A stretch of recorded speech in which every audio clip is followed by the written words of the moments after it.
And it's time now for today's episode of Saga of Freedom. As you're aware, DD India brings you a special story highlighting our freedom struggle. In today's episode, we tell you about father of the nation, Mahatma Gandhi, and how he chose Acharya Vinoba Bhave as the first Satyagrahi to start individual Satyagrah.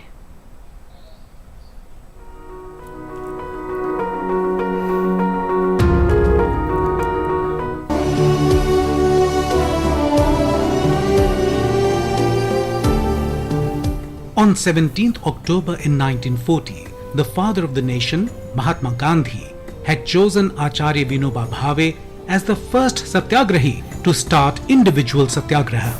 It is said that if Mahatma Gandhi's political guru was Gopal Krishna Gokhale, then his spiritual disciple was Acharya Vinoba Bhave. The movement of individual Satyagraha was launched by Gandhiji as a protest against the British colonial government forcing India into the Second World War without the consent of the Indian people.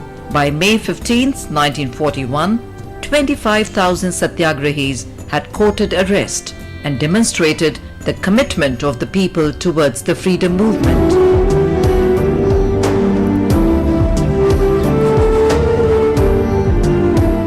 Acharya Vinoba Bhave went to jail for individual Satyagraha and the Quit India movement. During his period in jail, Acharya Vinoba read and wrote a lot and wrote three major books: Swaraj Shastra, Sthit Pragya Darshan and Ishavasya Vrit. He was released from jail on July 9, 1945 and returned to Pavanar in Maharashtra and continued working there under directions of Gandhiji. Independent India had seen the sacrifice of Bapu and the division of the country. Acharya Vinoba Bhave reached Delhi and started the resettlement of Mave Muslims of Rajasthan.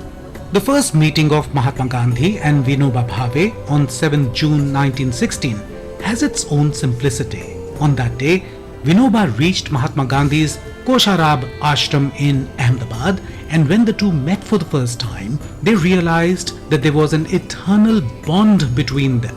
This bond continued throughout Vinoba Bhave's life as he stayed true to Gandhian philosophy forever. His most important contribution was redistribution of land among sharecroppers under Bhudan movement through a change of heart of big landowners, which was among Mahatma Gandhi's core beliefs. He also raised awareness about the negative effects of alcoholism. The grandson of English poet Lord Alfred Tennyson, Hallam Tennyson, who was with Acharya Vinoba during his Padyatra, says in his book The Saint on the March, even in saints, there is a tiny bit of possessiveness, pride due to the sacrifices they have made. But Vinoba never allowed any of these to affect him, and he never told anyone to emulate him.